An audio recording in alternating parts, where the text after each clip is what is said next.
하나님께서 우리에게 주신 말씀은 야고보서 3장 13절에서 18절까지 말씀입니다. 야고보서 3장 13절에서 18절까지 말씀입니다. 함께 합독하도록 하겠습니다. 너희 중에 지혜와 총명이 있는 자가 누구냐? 그는 선행으로 말미암아 지혜의 온유함으로 그 행함을 보일지니라. 그러나 너는 마음속에 독한 시기와 다툼이 있으면 자랑하지 말라. 진리를 거슬러 거짓말하지 말라. 이러한 지혜는 위로부터 내려온 것이 아니요 땅 위의 것이요 정욕의 것이요 귀신의 것이니 시기와 다툼이 있는 곳에는 혼란과 모든 악한 일이 있음이라. 오직 위로부터 난 지혜는 첫째 성결하고 다음에 화평하고 관용하고 양순하며 긍휼과 선한 열매가 가득하고 편건과 거짓이 없나니 화평하게 하는 자들은 화평함으로 심어 의의 열매를 거두느니라. 아멘. 네, 우리가 지난 시간에는 3장 1절부터 12절까지 내용을 살펴봤습니다. 여기에는 야고보가 특히 강조하는 내용인 이 말에 대한 그런 내용으로 가득 차 있는데요. 특별히 이 말과 혀가 너무나도 중요하기 때문에 이 한 장 전체를 통하여서 우리에게 교훈을 해주고 있습니다.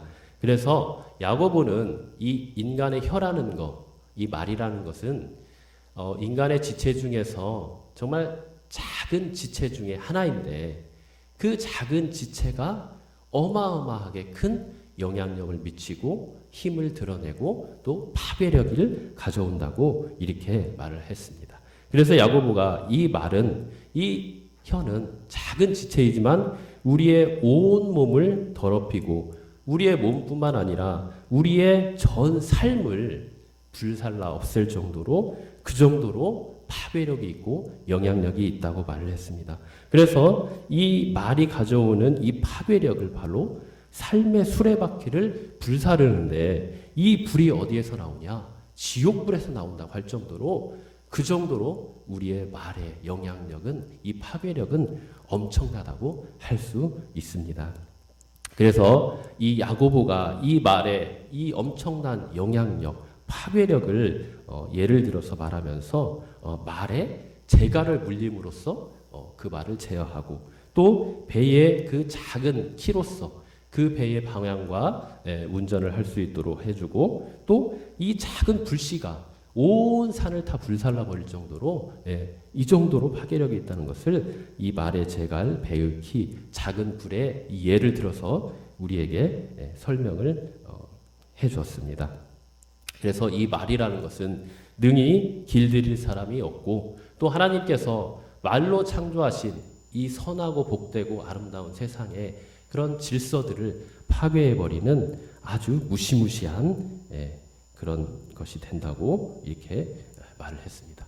자, 그러면 이렇게 엄청난 영향력과 파괴력이 있는 이 말의 영향력을 제어하고 말을 길들이고 제어하기 위해서 우리 그리스도인들은 어떻게 해야 될까요? 정말 이 말을 제어하지 않으면 그리고 이 말을 길들이지 않는다면 우리는 하나님께서 우리에게 주신 이 귀한 말을 통하여서 사람을 살리고 하나님의 이 세상의 질서를 바로 세우는 것이 아니라 그 사람을 죽이고 이 세상을 파괴하는 아주 파괴적인 도구로 사용할 수밖에 없는데 어떻게 하면 우리 그리스도인들이 이 하나님께서 주신 이 귀한 혀, 이 말을 가지고 바로 잡을 수가 있을까요? 어떻게 하면 이 말들로 인하여서 일어나는 많은 이 올무에서 우리가 벗어날 수 있을까요? 이것이 우리가 당면한 가장 시급하고 중요한 문제라고 볼 수 있습니다. 그렇기 때문에 야고보는 이제 12절까지 이 말의 중요성과 파괴력에 대해서 말을 한 이후 13절부터 18절까지 그렇다면 하나님께서 우리에게 주신 이 말, 이 엄청난 말을 어떻게 제어하고 어떻게 길들일 것인가를 대한 그 해답으로 오늘 말씀을 주셨다고 볼 수가 있습니다. 그래서 오늘 먼저 이 13절의 말씀을 보면은요.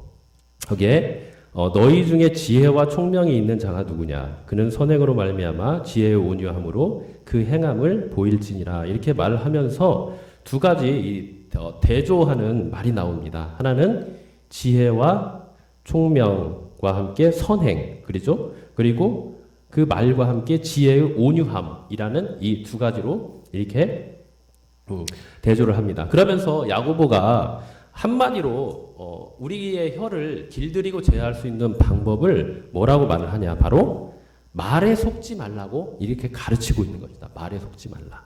네, 이게 무슨 말이냐? 그러니까 우리가 말을 듣거나 할 때 그 말만 듣지 말고 그 말이 어디에서 나왔고 또 어떤 의도와 동기를 가지고 말하고 있으며 또 그 말을 통해서 어떤 열매를 맺었는가 요거를 잘 분간하는 말이에요. 그러니까 사람들에게 우리가 말을 할 때나 말을 들을 때 단순히 그 말 자체를 듣고 말하는 거에서 그치지 말고 그 말이 어디에서 나왔고 그 말한 의도와 동기가 무엇이고 그 말을 통해서 이 사람이 어떤 말의 열매를 맺었는가 결과를 가져왔는가 그것을 분별하고 그런 분별력 있는 기준을 가지고 있어야 된다고 말을 해주고 있는 것입니다. 그래서 13절에 말을 들을 때 우리가 이 13절의 말은 과연 우리가 어디에 촉각을 세우고 말을 듣고 해야 되는지 분명히 나와 있습니다. 그래서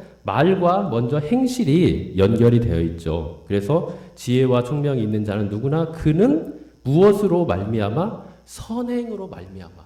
그러니까 우리가 말을 하면 반드시 이 말이 하나님께로 왔고 또 하나님의 뜻 가운데 있는 말이다. 선한 말이다. 그런 말이라면 그 말 뒤에 뭐가 따라야 된다는 것입니까? 선행이 따라야 된다는 거예요. 선행. 여기서 선행이란 말은 물론 도덕적이고 윤리적인 것 다 포함이 되지만 본질적으로는 뭐예요? 이 선행이라는 게 하나님의 그 선하심, 의로우심, 하나님의 성품을 드러내는 거예요. 하나님의 성품을. 그래서 그렇게 선행이 나와야 되고요. 자, 두 번째로 말하는 건 무엇입니까? 지혜의 온유함이로 나오죠. 그래서 지혜와 또 선이 또 서로 연결이 되어 있습니다. 지혜와 선. 그래서 소위 우리가 말하는 지혜, 또 지식이라고 하면 그거는 뭐 같이 중립적이다. 이건 뭐 선하지도 않고 악하지도 않다. 이렇게 생각할 수 있는데요. 자, 그런 게 아닙니다. 자, 하나님께서 말씀하시는 그래서 야고보를 통해서 말을 하고 있는 참된 이 지혜나 이 지식은요. 원래 선하고 또한 아름답습니다. 왜 그러냐? 그것은 바로 이 지혜, 참된 지혜와 참된 지식은 누구에게서 나오는 겁니까? 우리 인간에게서 나오는 걸까요? 사람의 지식, 사람의 지혜, 사람의 마음, 인간에게서 나오는 것은 다 어떤 것입니까? 사복음서나 여러 성경을 보면 다 악하고 부패하다 이렇게 나옵니다. 그렇기 때문에 이 세상에 있는 이 악하고 부패한 본성에서 나오는 이 사람에게서 나오는 것은요 다 악한 것이고 부패한 것이고 또 세상을 파괴하는 것들입니다. 하지만 하나님으로부터 나오는 것 이것은 바로 하나님에게서 이 거룩하시고 원래 선하신 하나님으로부터 나오기 때문에 오직 하나님으로부터 나오는 것만이 바로 선하고 의롭다고 할 수 있죠. 그렇기 때문에 이 참된 지혜, 참된 지식, 이 하나님께서 주시는 이 참된 지혜와 지식만이 우리가 참되고 선하다고 할 수 있습니다. 왜요? 하나님에게서 나오기 때문에. 하나님의 성품이 참되잖아요. 선하시잖아요. 거룩하시고 의로우시잖아요. 그렇기 때문에 여기서 야고보가 말하는 이 지혜, 참된 지혜와 지식 이것은요 바로 하나님으로부터 나오는 참된 의로운 선한 아름다운 그 지혜와 지식이라고 할 수 있습니다. 그렇기 때문에 야고보가 지금 여기에서 지혜와 총명 다음에 선행과 연결을 시키고요. 그 다음에 지혜와 온유함이라는 것으로 이렇게 연결을 시키는 것은 바로 우리의 말 다음에 오는 것들이 어떠해야 된다는 것입니까?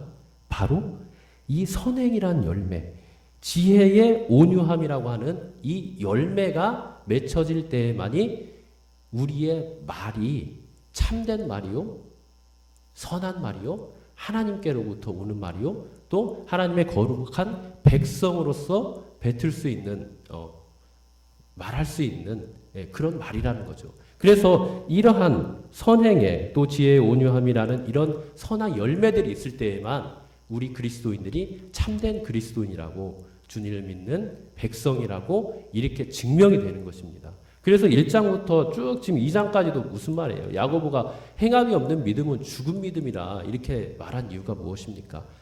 행함과 믿음은 늘 함께 다니는 거고, 이 행함을 통해서 우리의 믿음, 하나님을 향한 사랑, 이 모든 것들이 증명이 된다는 거잖아요. 그죠? 예. 여러분들이 하는 말이나 또는 주위 사람들이 하는 말 다 들어보면은 우리가 쉽게 분별을 할 수가 있어요. 우리가 살아가면서 참 가장하고 때로는 위장하고 또 거짓으로 살아가는 사람들이 참 많아요. 저도 뭐 여러 번 이렇게 속은 적이 참 많습니다. 처음에 만났을 때, 그리고 뭐 얼마 동안 같이 관계를 맺고 살아갈 때는 이 사람이 정말 선하고 정말 의로워 보이고요, 정말 아무 문제가 없는 것처럼 보여요. 그런데 어느 시간이 지나니까 이 사람의 말이나 행동이나 그런 말과 행동에서 나오는 그런 많은 열매들을 보니까요, 이 사람이 어떠한 사람이구나, 정말 하나님의 사람이고 거짓된 사람이고 이런 게 분별이 되더라고요.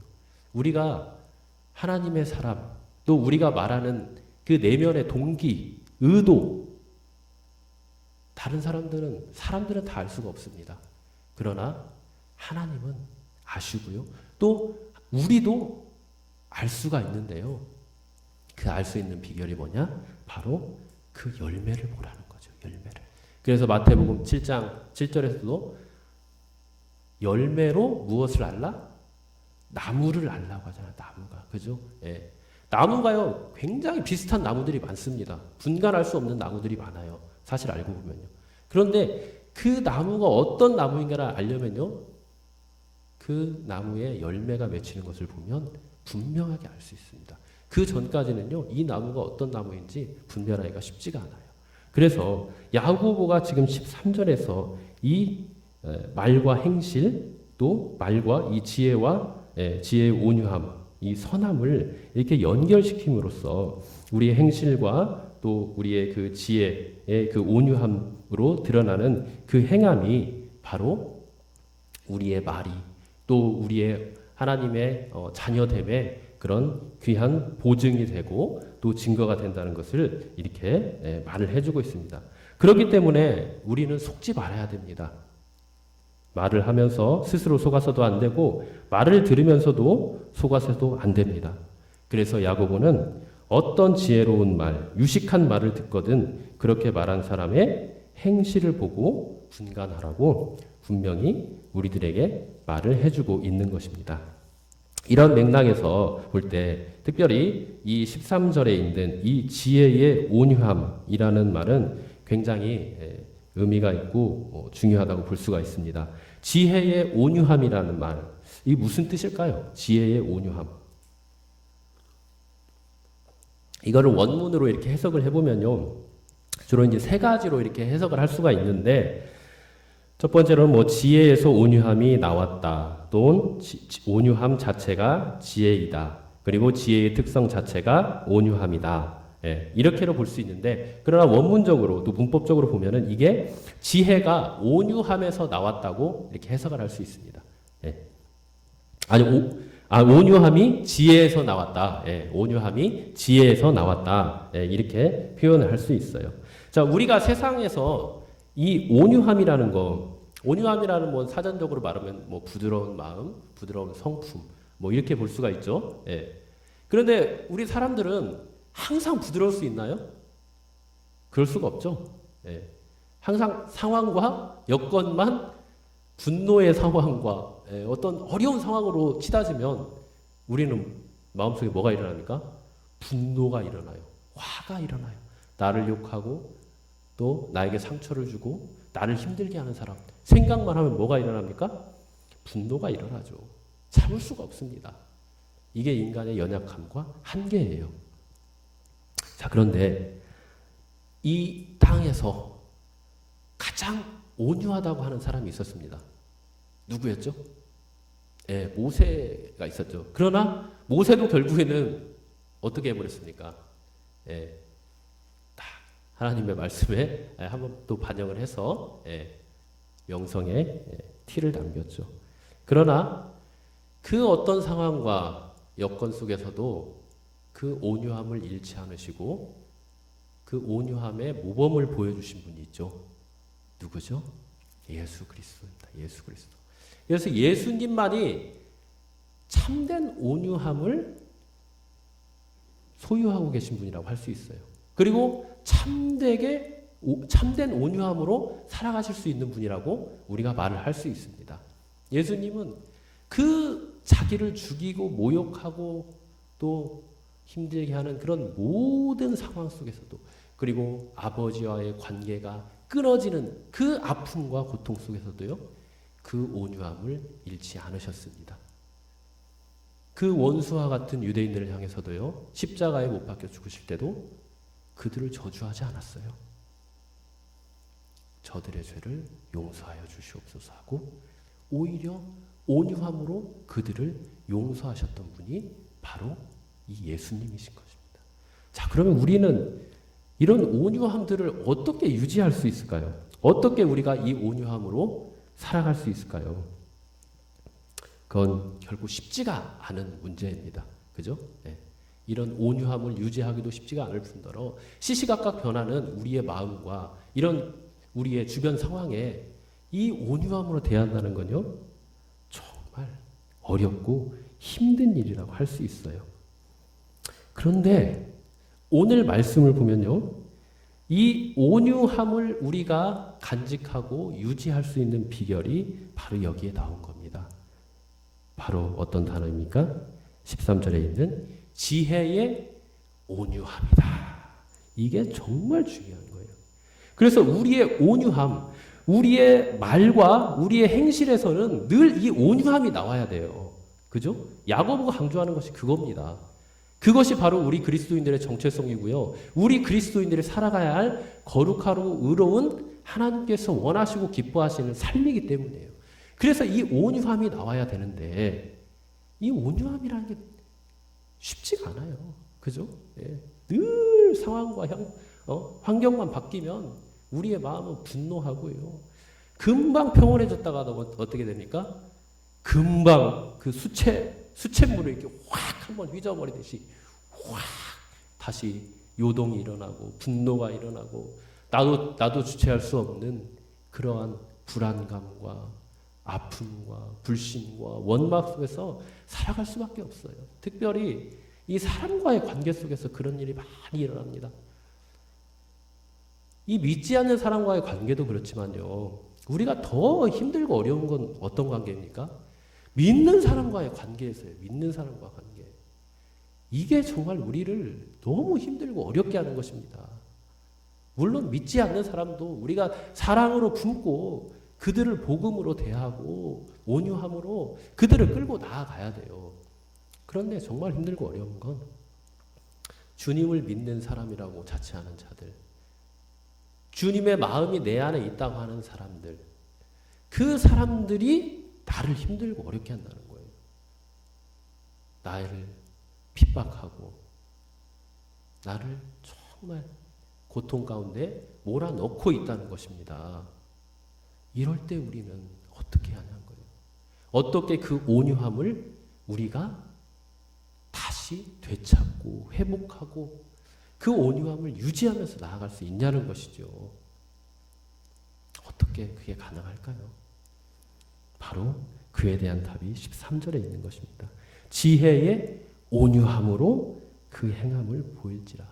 그래서 우리가 온유함을 유지하는 비결은 온유함이 나오는 뭐가 있어야 된다는 거예요? 지혜가 있어야 된다는 것입니다. 지혜. 이 지혜는 세상적인 지혜가 아니에요. 제가 이 지혜가 무엇일까 하고 인터넷에서 한번 검색을 해봤어요. 뭐가 나왔을까요? 이 지혜가 뭐라고 나왔을까요?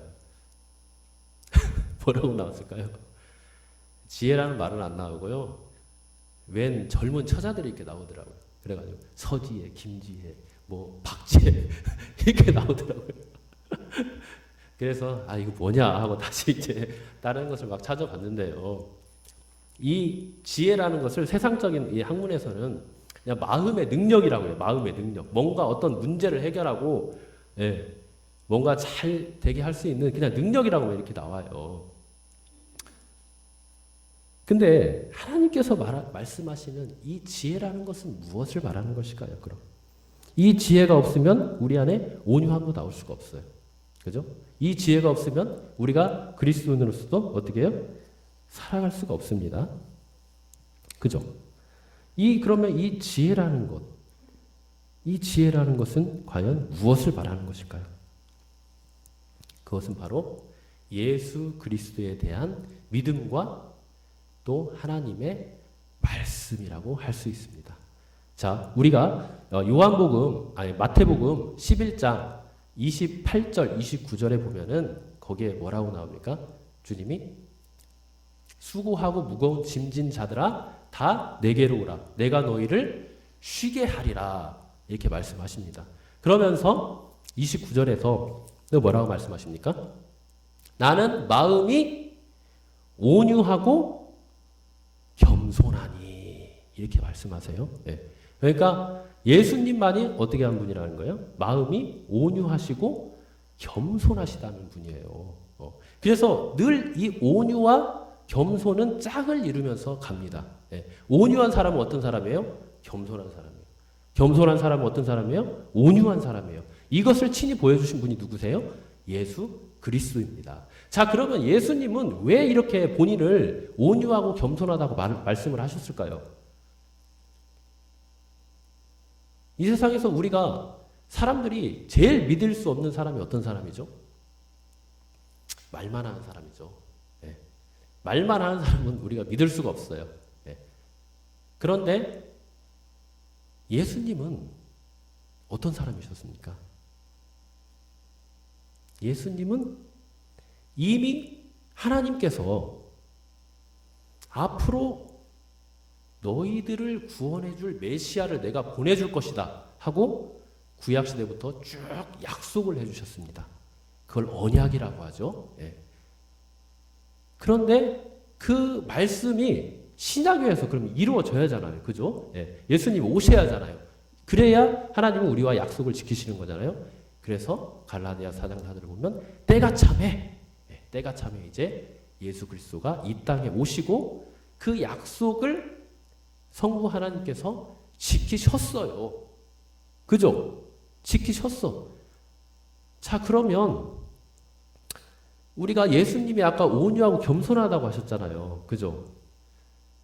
약속을 지키셨는데 이것만 가지고는 우리가 예수님이 겸손하시고 온유하시다는 분을 제대로 알 수가 없습니다. 그죠? 왜냐하면 이거는 성부 하나님께서 구약시대의 약속, 언약을 통해서 우리에게 해주신 말씀이기 때문에 그 말씀만 가지고는 예수님이 정말 온유하신 분인가 겸손하신 분인가 이걸 알 수가 없어요. 자, 그렇다면 우리가 예수님이 진짜 온유하고 겸손한가는 우리가 어떻게 알 수 있을까요? 온유하고 겸손하다는 말은 뭐예요? 누군가 한 말이 아니라 내가 한 말을 직접 겸손함으로 지키는 사람이 진짜 온유하고 겸손한 사람입니다. 그죠? 그렇다면 예수님이 이 겸손하고 온유하심을 가장 확실하게 보여준 사건, 그 장소, 그것이 무엇일까요? 그것이 바로 십자가가 되는 거예요. 십자가. 우리가 언약을, 이 하나님의 약속에 대해서 배워보면요, 정말 많은 것을 알 수가 있는데요. 우리가 구약부터 신약까지 이 모든 말씀이 하나님의 이 약속으로 이루어졌습니다. 그래서 하나님께서 맨 먼저 아담에게 하신 이 약속부터 시작을 했어요. 마지막 예수님께서 오신다고 하신 그 재림의 그 약속까지 쭉 이 약속대로 이 성경이 흘러가는 걸 볼 수 있어요. 그래서 하나님께서 이 신구약 전체를 통해서 우리를 구속해 주시는 내용이 이 성경 말씀인데 이 구속 전체 내용이 바로 이 약속대로 흘러가요. 이 약속대로. 그래서 아브라함에게도 말씀하셨죠. 내가 너에게 큰 민족을 이루고 너의 후손을 통해서 또 왕을 보내줄 것이라고 했잖아요. 그 왕으로 누가 오셨습니까? 예수 그리스도가 오셨고요. 또 이 예수 그리스도가 그 성취된 그 약속으로 오셔서 하나님의 구원을 이루신 겁니다. 그런데 이 예수님께서 이 하나님께서 이 성부 하나님께서 이루신 이 약속의 성취로 오셨는데 그렇다면 예수님은 이 하나님의 약속에 있어서 아무런 관여를 하지 않았을까요? 아무런 생각이나 아무런 결심이나 아무런 다짐이 없었을까요? 그렇지 않다는 거죠. 우리가 빌립보서나 여러 말씀을 통한 거기서 보면요. 예수님을 어떻게 표현하고 있냐. 이 온유하고 겸손한 분으로 이렇게 표현을 하고 있는데요. 그 이유가 뭐냐면 이 예수님은 바로 어떠한 분이기 때문에요? 하나님과 창세전에 함께 계시면서 이미 하나님과 성부 하나님과 이미 서로 친밀함 가운데 약속을 하셨다는 거예요. 성부 하나님께서 우리 인간을 구원하실 그 큰 계획이 있으셨는데 이 예수님께서 만약에 성부 하나님께 저 안 갈래요. 저 죽기 싫어요. 저 왜 제가 이 죄 많은 인간들을 위해서 왜 제가 죽어야 돼요? 만약 이렇게 나왔다면 우리는 어떻게 됐을까요? 여전히 죄 가운데 살다가 결국 영원한 죽음 가운데 빠졌을 거예요. 그러나 성경 전체를 보면요. 예수님을 어떤 분으로 표현하냐. 이 하나님의 구원의 뜻, 구원의 계획, 구원의 목적, 또 이 땅을 다스리시고 하나님 나라를 회복하실 그 놀라운 하나님의 구원의 경륜과 섭리에 온전히 순종하신 자라고 나옵니다. 순종하신 자. 그렇기 때문에 예수님께서 온전히 우리에게 있어서 겸손하시고 온유한 분이시다. 이렇게 할 수가 있는 거예요. 그러니까 온유하다는 말은 뭐예요? 결국 겸손하다는 말이고요. 겸손하다는 말은 결국 무엇입니까? 하나님의 뜻에 온전히 순종하는 자라. 이렇게 나올 수 있는 겁니다. 그렇기 때문에 여기에서 이 지혜의 온유함으로 그 행함을 보일지할 때 이 지혜라는 건 결국 어떤 지혜입니까? 결국 예수 그리스도를 아는 지혜입니다. 이 하나님의 말씀을 아는 지혜를 말하는 거예요. 우리가 예수 그리스도를 믿을 때 여러분들에게 어떠한 은혜가 임합니까? 죄에서 자유케 함을 얻고 죄에서 구속함을 얻어서 영생을 얻어요. 그런데 여기서 끝나지 않아요. 여기서 끝나지 않고 하나님께서는 그 이후에 은혜를 주시는데요. 어떤 은혜를 주시냐? 바로 이 겸손하시고 온유하신 왕이 되시는 예수 그리스도를 닮아갈 수 있는 거룩한 성화의 은혜를 주신다는 거예요. 여러분들이 매일 죄를 지으며 살아갈 때 하지만요. 그런 가운데서도 우리가 하나님 앞에 다시금 겸손함과 온유함으로 엎드리고 회개하고 하나님의 은혜를 구하면서 나갈 수 있는 게 어디서 온다는 겁니까? 바로 이 지혜, 예수 그리스도를 아는 지혜, 여기에서 온다는 거예요. 그러니까 우리가 정말 구해야 될 건 무엇입니까? 이 땅 가운데 살아가면서 부와 권력과 명예와 많은 물질적인 것입니까? 많은 사람들입니까? 나를 믿어주고 인정해주고 나를 도와주는 많은 사람일까요? 우리는 무엇보다요. 그러한 것들보다 어떤 세상의 많은 능력과 권세와 권력보다는요. 우리에게 가장 큰 보물이 되신 이 예수 그리스도. 이 예수 그리스도를 알아가고 이 하나님의 진리의 말씀을 알아가는 일에 가장 역점을 두고 가장 힘을 들여서 살아가야 되는 것입니다. 우리가 예수 그리스도를 알아야만 우리에게 영생이 있습니다. 예수 그리스도를 알아야만 우리에게 참된 거룩함의 삶을 살아갈 수 있어요. 여러분들이 힘들고 어려울 때 정말 온유함이라고는 정말 요만큼도 드러낼 수 없을 때 우리가 어떻게 온유함을 드러낼 수 있겠어요? 절대 드러낼 수 없습니다. 누군가가 조그마한 말로 나에게 조그마한 상처를 줘도요, 내 안에 온유함이라는 것은요, 찾아볼 수가 없게 돼요. 그렇게 연약하고, 그렇게 죄된 본성을 가진 사람들이 우리들인 거예요. 그런데 어떻게 우리가 이런 온유함을 가지고 살아갈 수 있냐는 거예요. 어떻게? 그건 바로 이 온유함 또 지혜의 근본이 되신 이 예수 그리스도 앞에 나아가는 것입니다. 그분의 은혜를 묵상하는 거예요. 그분의 은혜에 감사하는 거예요. 나를 죽이고 힘들게 하고 어렵게 하는 사람도 그 예수님의 눈으로 바라보면, 예수님의 심장과 마음을 가지고 바라보면요, 정말 불쌍해 보이는 거예요. 그래서 우리가 힘들고 어려울 때 정말 나도 어떤 사람이었습니까? 나도 그런 사람이었잖아요. 나도 죄의 종노릇 하면서 정말 나를 힘들게 하고 어렵게 하고 나를 죽이려고 하는 그 사람과 별반 다를 게 없거든요. 똑같은 사람이에요. 근데 어떻게 그런 사람들을 온유함으로 품고 안을 수 있냐는 거예요. 그것은 바로 이 예수님께서 보여주신 이 온유함, 이 사랑, 이 십자가의 은혜, 그분의 보혈의 은혜밖에 없다는 것입니다.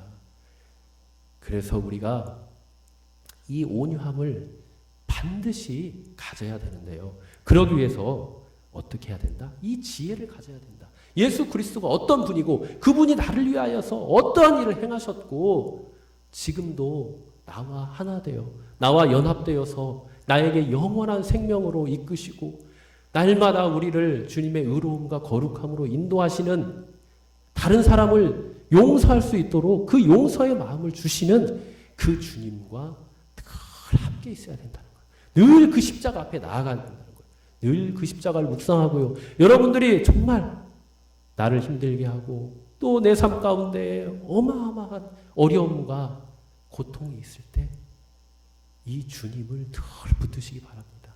이 지혜의 주님, 온유함의 주님, 기도하시기 바랍니다. 그 주님을 붙들고 기도하시기 바랍니다. 그럴 때 주님으로부터 흘러나오는 놀라운 평강과 참된 소망이 여러분들의 삶을 거룩한 삶으로 인도하실 것입니다. 자, 그래서 이 지혜의 온유함을요, 결국 이 야고보는 뭐라고 표현하냐? 17절에 보면 뭐라고 나옵니까? 위로부터 난 지혜다, 이렇게 표현합니다. 위로부터 난 지혜. 자, 위로부터 난 지혜가 있으면 또 어떤 지혜가 있을까요? 아래로부터 나는 지혜가 있겠죠. 그죠? 아래로부터 난 지혜는 어떤 지혜일까요? 그것이 바로 15절에 있는 그것입니다.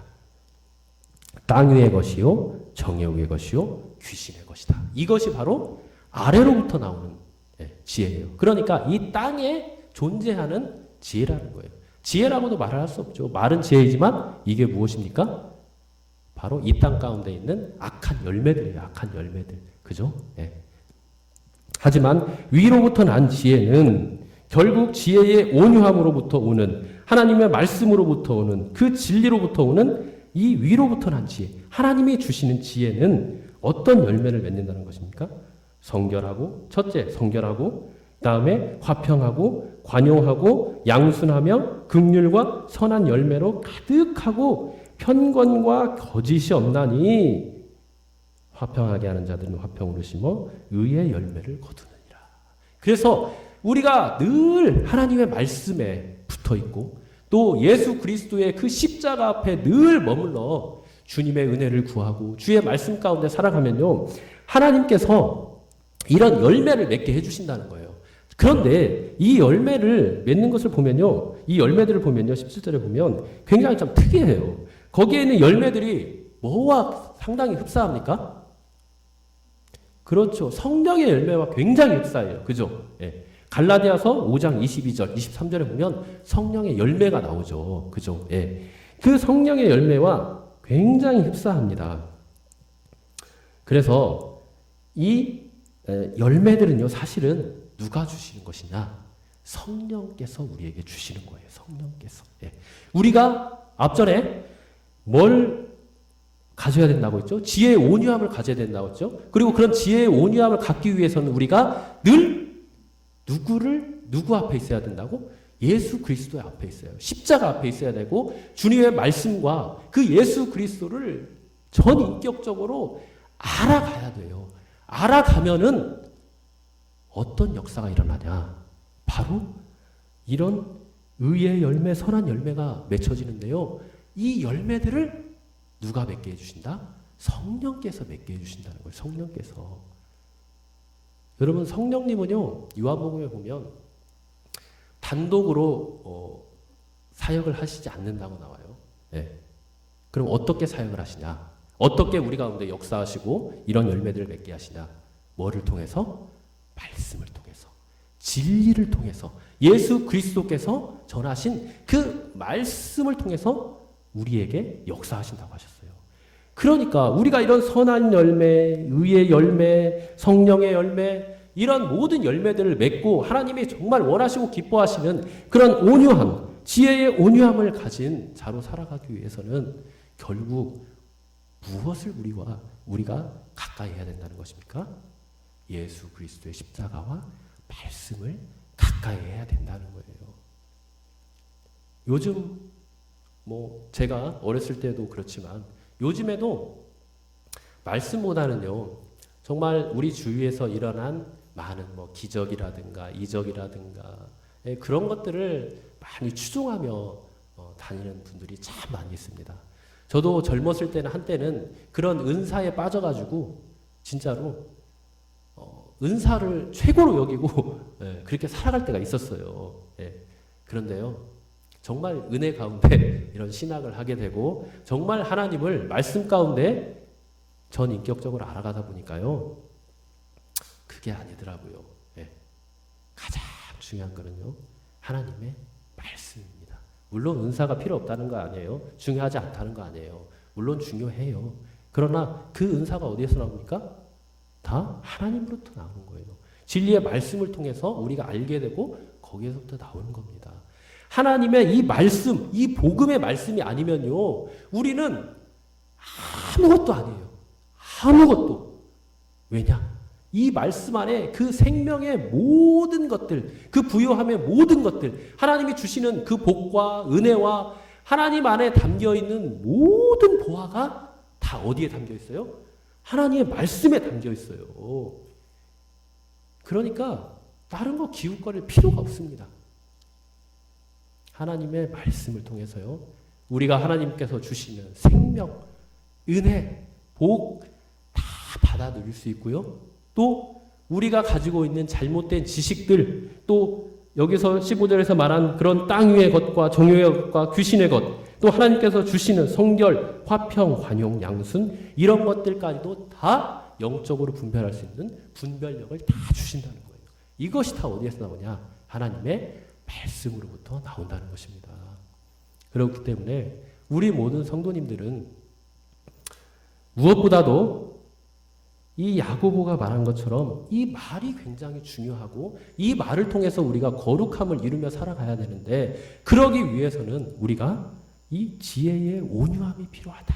지혜에서부터 나오는 이 하나님이 주시는 이 온유함을 받아야 되는데, 그 받는 방법이 뭐다? 바로 진리의 말씀과 십자가의 복음이라는 것입니다. 우리 모든 성도님들, 세상 살아가기가 얼마나 힘듭니까? 그죠? 막 이런저런 잡다한 일들부터 시작해서요, 진짜 조그마한 거 하나 가지고도 내 마음이 깨어지고 정말 삶을 포기하고 싶고 그럴 때가 한두 번이 아니에요. 한두 번. 저도 이런데 여기 세상을 많이, 그래 저보다 많이 사신 우리 장로님들, 권사님들, 집사님들 얼마나 이런 적이 많았습니까? 그죠? 그리고 앞으로도 더 삶을 살아가셔야 되는데 하나님이 주신 이 지혜의 온유함으로 살아가시되 정 말씀과 십자가의 복음과 성령의 능력 가운데서 주시는 그 하나님의 능력과 지혜로 그런 온유한 삶을 살아가시기를 간절히 바랍니다. 네, 찬양하도록 하겠습니다.